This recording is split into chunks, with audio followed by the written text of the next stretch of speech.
वोरा सिंह जी मैं प्लीज। हिंदी भाषी हूँ। अभी मैं सुनना था जो हमारी टीएमसी की नेता भाषण दे रही थी, जो हिंदी, हिंदू और भगवान के खिलाफ अभी अपने वक्तव्य में बोल रही थी। इनकी नेता प्रधानमंत्री बनने का सपना देखती हैं, तो क्या हिंदू, भगवान और हिंदी के खिलाफ बोलकर प्रधानमंत्री बनने का सपना साकार होगा क्या?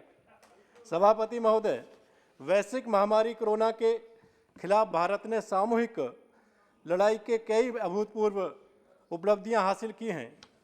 देश में कोरोना के मामलों में लगातार गिरावट और अन्य इस दौर में अन्य विश्व के अन्य कई देशों में जो कोरोना की पेशेंट हैं उनमें वृद्धि हो रही है। उसके साथ साथ जो अर्थव्यवस्था है उसमें भी रुकावट आई है।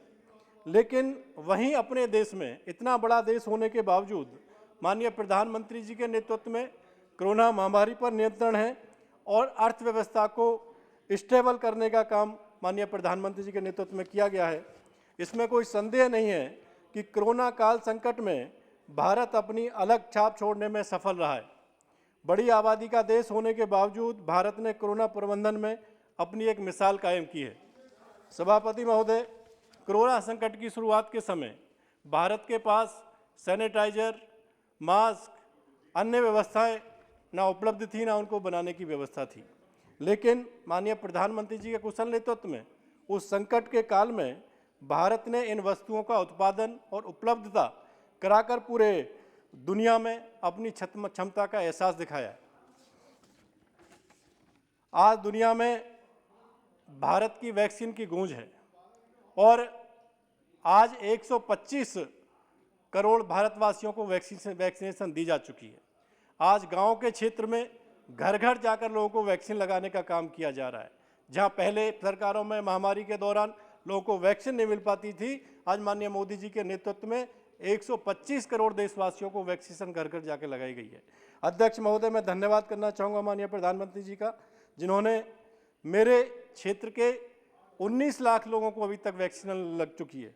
और इसके साथ साथ किसी गरीब व्यक्ति को भूखा ना सोए, इसके दौरान माननीय प्रधानमंत्री जी गरीब कल्याण अन्न योजना के अंतर्गत 80 करोड़ लोगों को जो मुफ्त में राशन दिया है, उसमें 21 लाख लोगों को मेरे क्षेत्र बुलंदशहर में भी दिया है।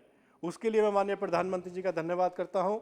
और जो ऑक्सीजन की आवश्यकता है, आज 15 ऑक्सीजन के प्लांट मेरे क्षेत्र में लगे हैं। लगभग 1310 आईसीयू बेड नई सरकार के उसमें बनाए गए हैं। इसके लिए मैं माननीय प्रधानमंत्री जी का धन्यवाद करता हूं। कोरोना महामारी में जब लॉकडाउन लगा और उस लॉकडाउन के समय में हमारी आंगनवाड़ी बहनों ने पोषण को लोगों को घर घर तक पहुंचाने का काम किया। इसके लिए माननीय सरकार का, माननीय प्रधानमंत्री जी का मैं धन्यवाद करता हूं। कोरोना महामारी में देश के उभारने का श्रेय माननीय प्रधानमंत्री जी को जाता है। भारत दुनिया भर में एक अच्छा देश और सम्मान के रूप में भारत का रूप बढ़ा है। ब्राजील के राष्ट्रपति जोयर बोल्सोनारो ने लेकर विश्व स्वास्थ्य संगठन के मुखिया टेड्रोस घेब्रेयेसस ने तक भारत की सराहना की है। और जिस तरीके से माननीय प्रधानमंत्री जी के नेतृत्व में देश कोरोना संकट से उभरा है, उसके लिए माननीय अध्यक्ष जी, जितनी सराहना माननीय प्रधानमंत्री जी की जाए वो कम है।